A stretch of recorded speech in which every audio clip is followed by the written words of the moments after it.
Como vivem e trabalham os profissionais que cuidam da nossa saúde? Um levantamento inédito vai investigar o exercício da profissão no Paraná. A jornada do médico é o assunto de hoje no Cidade Entrevista.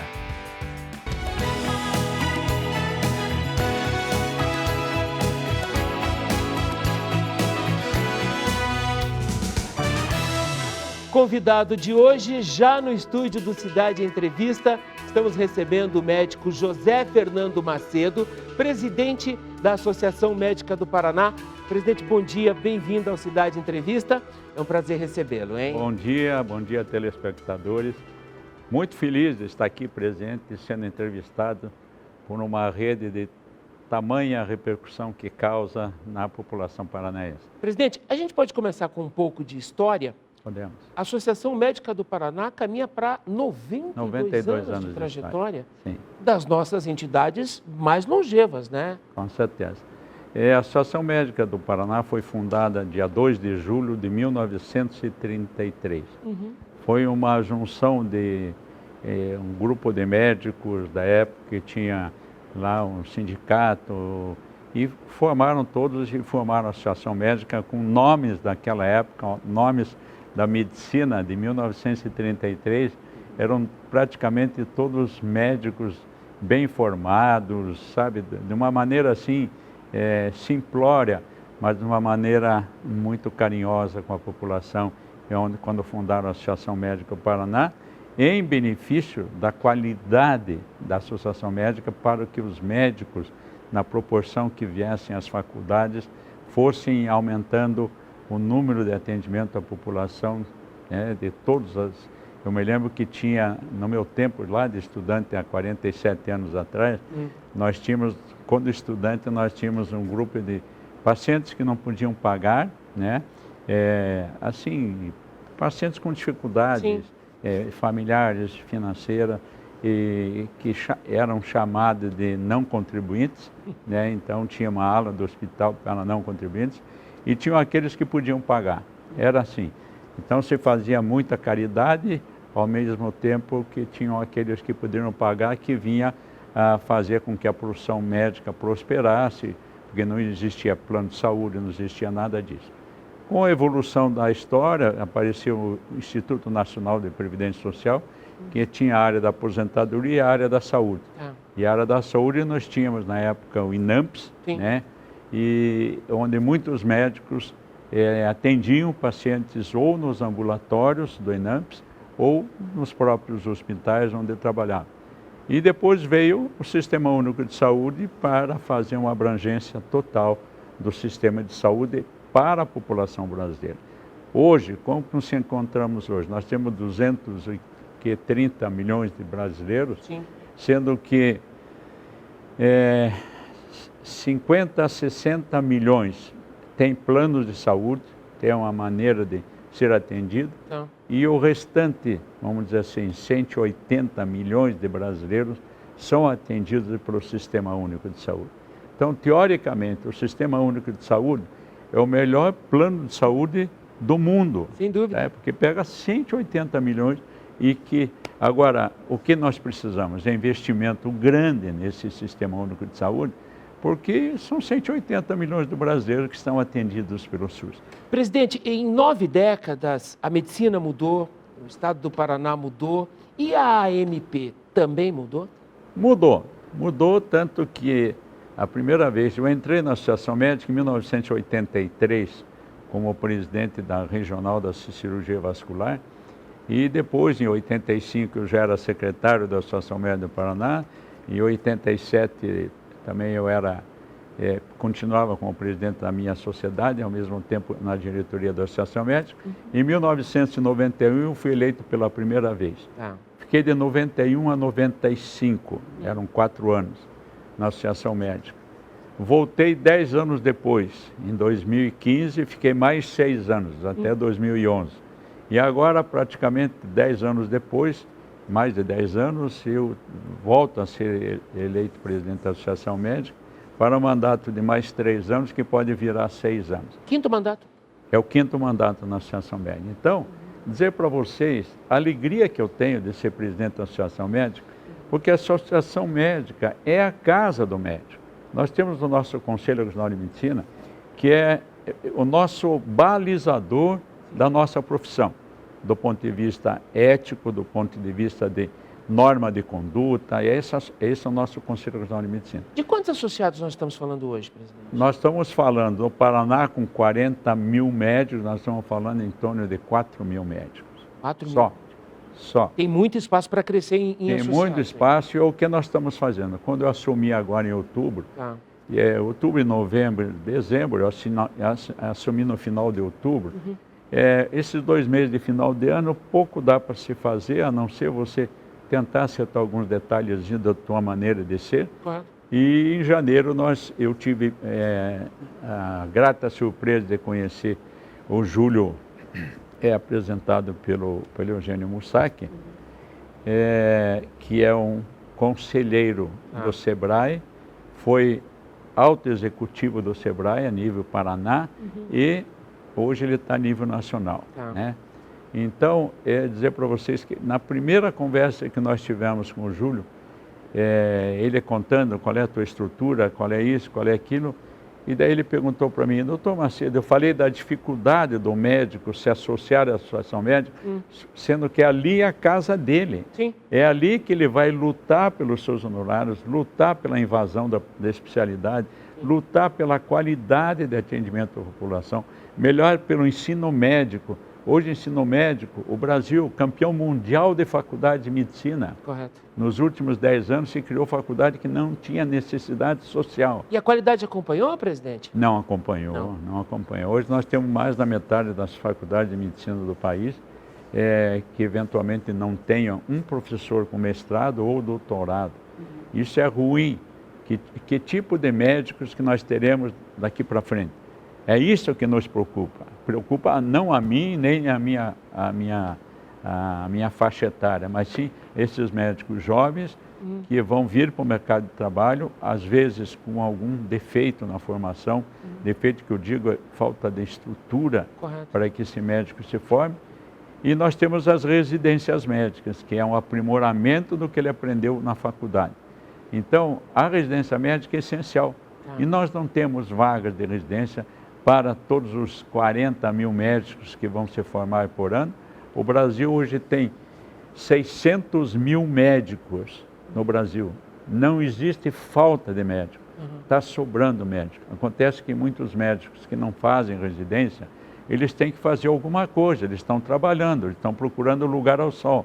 Então vão trabalhar em pronto-socorro, em ambulância, aqui, tentando salvar a sua vida, o seu pelo, dentro de uma profissão que é milenar, né, desde Hipócrates. Sim. Então, essa é a nossa preocupação. O presidente, é um momento especialmente complexo, porque há dentistas fazendo cirurgias de face, esteticistas aplicando botox, Invasão da... fisioterapeutas fazendo procedimentos ortopédicos. Veja, existe a lei do ato médico. É lei, Sim. É lei do médico. Quem não tiver preparado, com conhecimento para fazer um ato médico, o ato diz aí, é ato médico. Sim. Não é para fisioterapeuta fazer isso, não é. Eles têm a sua área de atuação.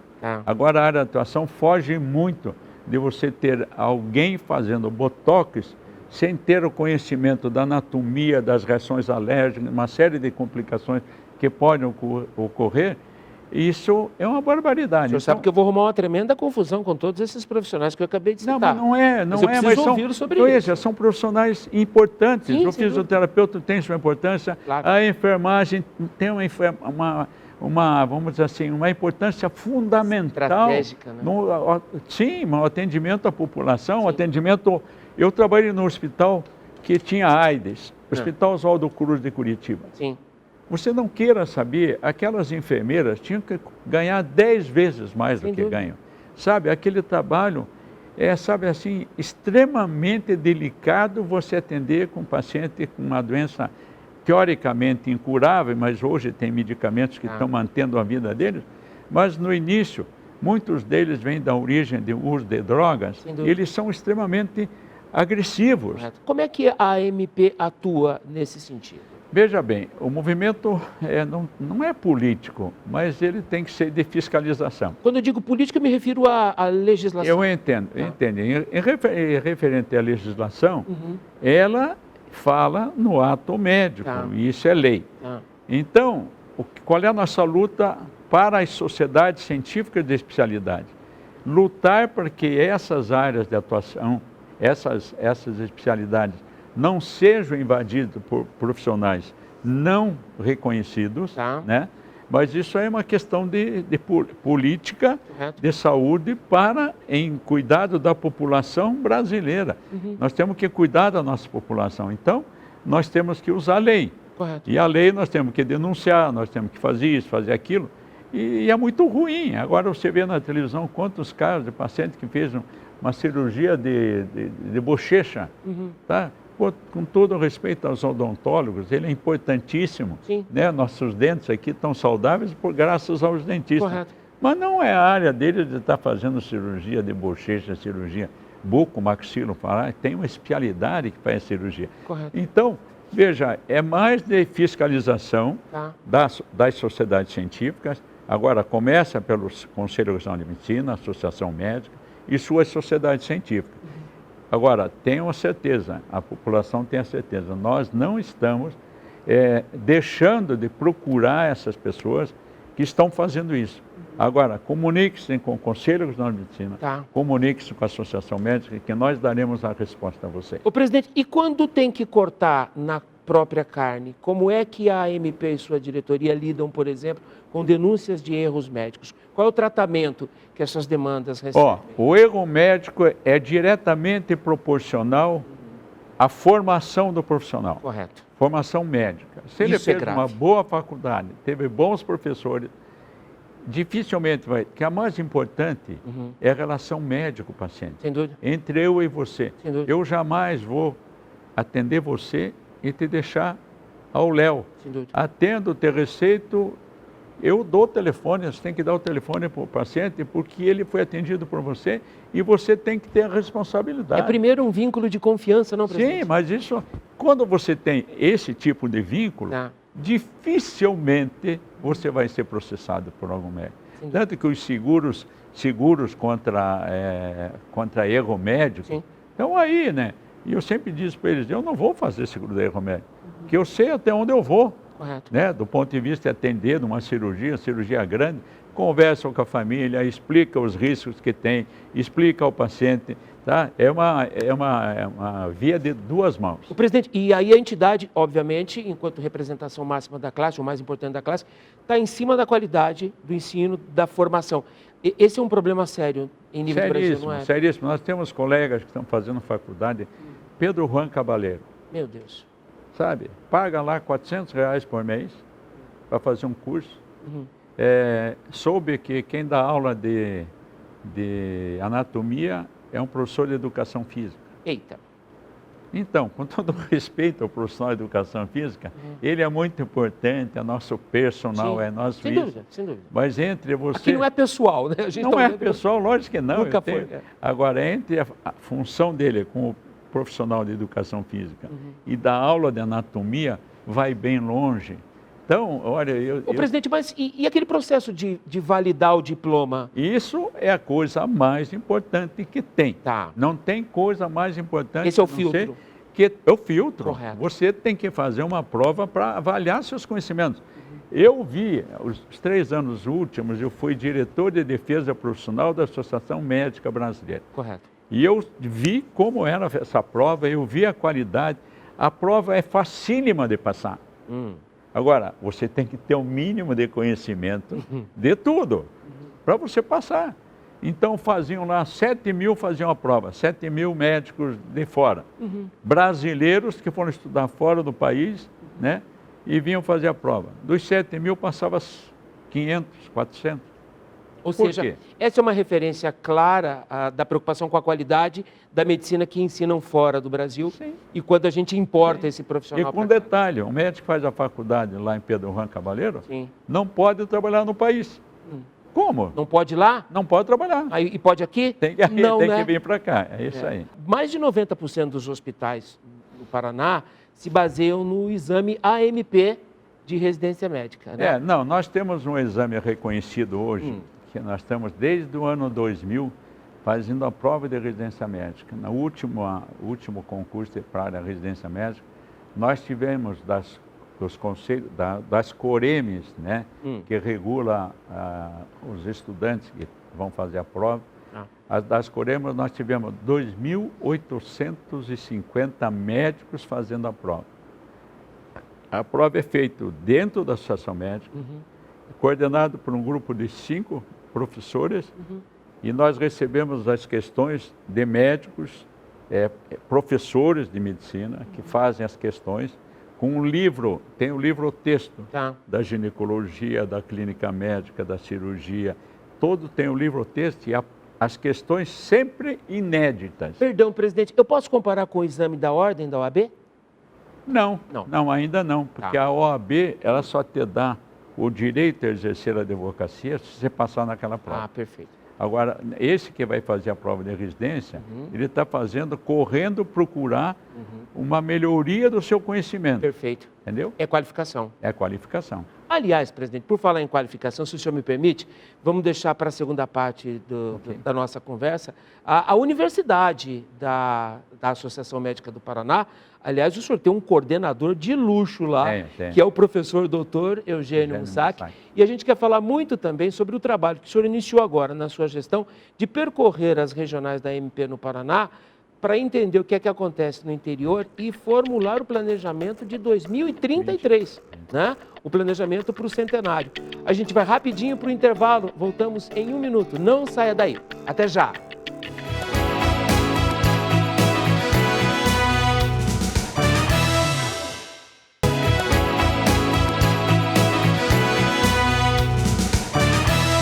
De volta com o Cidade em Entrevista, conteúdo relevante bem no comecinho do seu final de semana. Hoje estamos para as áreas de cobertura da TV Tibagi, Rede Massa Maringá, e TV Cidade, Rede Massa Londrina. Estamos falando de medicina. O nosso convidado aqui no estúdio é o doutor José Fernando Macedo, presidente da Associação Médica do Paraná, angiologista e cirurgião vascular. Ô, presidente, ainda dá tempo de conciliar a presidência com o consultório? Olha, sempre foi assim a minha vida. Sempre foi assim a minha vida. Nunca deixei... Todo médico trabalha muito, né? Graças a Deus. Amém. Ainda bem. Mas o trabalho faz bem. Para nossa sorte e saúde, né? Da saúde. Agora, assim, conciliar as duas coisas, teoricamente eu perdi algumas coisas. Por exemplo, eu não vi meu filho crescer como tinha que ter visto. Não vi. É a mãe que fez. A mãe que educa. Eu tenho hoje um filho médico, que é o Rodrigo, cirurgião vascular também, como eu. Bacana. Tenho uma filha que é nutricionista, mas nunca deixei de estar junto com a família. Então, final de semana meu, quando eu não estava viajando pela Associação Médica, eu estava viajando com eles, pelo interior, ia para vários quando eles eram pequenos. Hoje estão crescidos já, já tenho 2 netos pequenos, que é a minha alegria. Prepare-se para reservar tempo para os netos. É isso agora. Aí. Presidente, o senhor está na estrada, né? Percorrendo o Paraná, com workshops nas regionais Maringá, Londrina, Ponta Grossa, Toledo, Francisco Beltrão e Curitiba. É parte do planejamento estratégico da AMP. Da MP. 2033. O que é que o senhor tem ouvido nesses encontros? Olha, eu tenho ouvido o seguinte, qual a finalidade dos workshops? Depois o Eugênio dá uma outra explicação do que nós estamos fazendo, mas é importante nós conhecermos o que o médico pensa. Então nós pegamos a região noroeste, a região norte, todas as regiões do Paraná, onde nós temos um vice-presidente, e nós queremos conhecer o que o médico precisa. Que tipo de produto em benefício do médico das diversas faixas etárias, desde o recém-formado, o médico saindo da residência, o médico com 5 anos de formado, com 10, com 15, e o médico acima de 40 anos, sabe o que ele quer? Reconhecimento, homenagem, porque ele já galgou. Já fez a entrega dele, né? Já fez o trabalho dele, e muitos deles, como eu, estamos no trabalho ainda. Só vou parar de trabalhar quando eu começar a tremer, quando eu começar, daí eu paro, mas eu não vou parar tão cedo. Então, dizer para vocês que é importante a gente conhecer o que o médico pensa. Correto. O que pensa na região norte não é igual o que pensa no noroeste. É mesmo? Sim. São de realidades distintas? É realidade. Ainda que no exercício da mesma profissão? No exercício da mesma profissão. Interessante. É, porque eles olham com um viés, de um viés daquela região. Correto. E que muitas vezes têm viés diferentes. Estão inseridos em realidades E o que distintas. nós queremos? Nós queremos criar produtos para vocês médicos. O que é gestão de consultório, gestão financeira, tudo aquilo que puder agregar conhecimento ao médico é o que nós queremos fazer. Então esse planejamento estratégico parece tão longe, mas não é tão longe. Daqui 9 anos nós estamos lá, entendeu? Então, e vamos deixar isso para esses médicos jovens que estão atrás de nós. Então é para vocês que nós estamos lutando. Se agreguem à Associação Médica, porque através dela, sabe, não é para mim, não é para o pessoal mais da minha idade, mas é para os jovens. Esses jovens são brasileiros, passam por um período muito difícil, porque prova de vestibular. Sim. Depois tem a prova de residência. Sim. Depois ele vai fazer o título de especialista da sociedade brasileira a qual ele pertence. Correto. Para depois ele começar a trabalhar. Por exemplo, então o curso de medicina leva pelo menos 10 anos. Para 10 anos, para depois começar, eventualmente, aquilo que eu te digo. Por que não existe médico em muitas regiões do país? Porque não tem um plano de cargos e salários ao médico jovem, bem formado, com título de especialista. Por que ele não vai lá não vou citar o nome de uma cidade pequena que não tem estrutura, não tem raio-x, não tem laboratório, o juiz passou num concurso, ele vai para o interior. Sim. Fica numa cidade, passa para outra cidade, até chegar na capital. Aí ele vai ser desembargador, mas é uma escala. Correto. Agora o médico não. O médico se fixa onde ele consegue sobreviver. Correto. E não é por aí. Eu acho que nós temos que oferecer a esse jovem plano de cargos e salários. Está se falando isso há muito tempo. Presidente, a gente vai ter oportunidade de um novo encontro quando o senhor fechar essa sequência de workshops, porque ele será muito revelador, né? Colhendo impressões. O que mais está nesse planejamento estratégico para 2033? Esse planejamento estratégico, assim, em linhas gerais, só para vocês terem uma ideia, eu vou falar uma coisa fantástica. Nós pretendemos internacionalizar a Associação Médica do Paraná. O que significa? Criar convênios de cooperação entre a Associação Médica do Paraná e grandes serviços de saúde do mundo, né? Estados Unidos, Europa, Ásia, seja onde for, fazer convênios de cooperação técnica para poder levar médicos para conhecer a realidade diferente da nossa e que venham agregar valor para o atendimento da nossa população. Intercambiar conhecimento, Isso, né? Presidente, eu citei no bloco anterior que o seu diretor da Universidade Corporativa da Associação Médica do Paraná, professor Dr. Eugênio Mussac, é um luxo, né? Como é que o professor Eugênio, que é um grande palestrante, um homem que dedicou a vida à difusão do conhecimento, veio parar no seu time? Caiu no colo. Ele é formado em 1976 e eu sou formado em 77. E o presidente anterior era colega de turma dele. E numa dessas conversas ele apareceu lá em Curitiba, na Associação Médica, daí nós contamos da nossa universidade corporativa, que nós achávamos que tinha que estar grudado à área da educação através de faculdades existentes, mas não, é uma universidade livre. Ele abriu essa cabeça, é uma universidade livre, e daí nós acoplamos, Eugênio, a Associação Médica desde 2017, 2018. Então, o Eugênio é um parceiro nosso na área. Ele tem uma capacidade de memorização de coisas fantásticas. E é uma mente Quando ele não tem o que né? falar, ele puxa lá do cérebro e vem as coisas. O senhor sabe que sou absolutamente suspeito para falar do professor Eugênio Mussac, porque ele é um grande parceiro nosso, de um parceiro importante da Rede Massa, que é a Rádio CBN, né? A CBN já há muito tempo tem essa parceria com o Eugênio, que é comentarista, inclusive, da Rádio CBN para a CBN Curitiba. A universidade, qual o propósito dela? A universidade corporativa, que está montada em Curitiba, com estúdio próprio, com tudo fantástico. Nós temos lá editor de texto, nós temos tudo o que você imagina de um estúdio. Correto. Ela não decolou por culpa da pandemia. Quando nós estávamos prontos para fazer a coisa decolar, veio a pandemia E aí foram ser 3 anos passados que foram de vacina, não vacina, toma, não toma, e ficou aquela luta. Na realidade, a Universidade Corporativa, nós queremos oferecer à classe médica, não só do Paraná, mas de todo o Brasil, educação médica continuada. Você jamais pode parar de estudar. O médico tem que estar na ponta da linha de tudo aquilo que ele faz, que ele assumiu como especialidade. Então, ele tem que estar up to date, ele tem que estar pronto para a coisa. Então, a educação médica continuada, hoje, com os meios de comunicação que nós temos, fica fantástico. Sem dúvida. Né?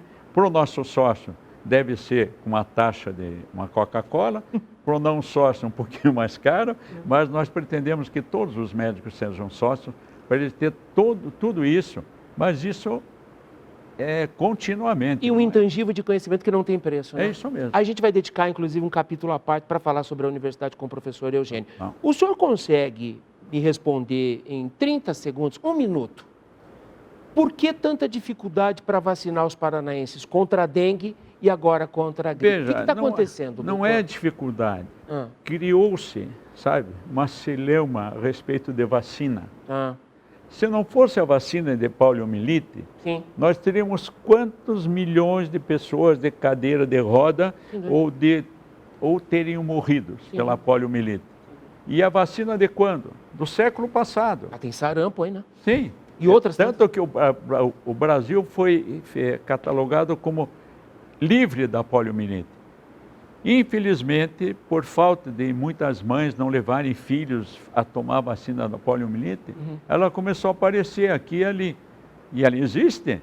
Então, nós não podemos de tomar a vacina. A vacina é um vírus atenuado, hoje feito com uma tecnologia totalmente mais segura. Por favor, converse com o seu médico, seu especialista, não deixem de vacinar seus filhos. E a ninguém, nem o adulto. Por exemplo, a vacina do Covid, nossa, mas foi politizado, foi, sabe? Eu já tomei a 5ª dose e não virei elefante, nem jacaré, Só estamos aqui, aliás, por conta da vacina. Com certeza. Muitíssimo obrigado pela gentileza de nos atender, privilégio recebê-lo, tá? Então, somos nós que agradecemos e parabéns aos telespectadores pela Rede Massa. Perdeu o programa de hoje? Ele estará disponível daqui a pouco em nossas plataformas digitais. Acesse agora redemassamaringá.com.br, redemassalondrina.com.br no canal do YouTube. Já está lá. Compartilhe. Excelente final de semana a todos. Com saúde e segurança. Até sábado, gente. Tchau.